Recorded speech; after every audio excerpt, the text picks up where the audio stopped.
One thing God was showing us is the enemy cannot curse you. You are God's property. He's already put a blessing on you. People, bad breaks, how you were raised, what's coming against you cannot stop your destiny.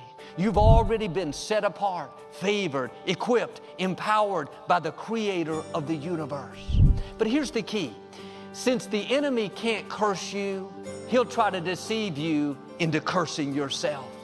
He'll do his best to try to get you to go through life speaking defeat over yourself. I'm not that talented. I'll never meet the right person. I've made too many mistakes. He can't curse you. Don't you dare do it for him. Don't you dare curse yourself. The next time you're tempted to say something negative about yourself, your future, your looks, your abilities, zip it up. When you're against yourself, you're in agreement with the enemy.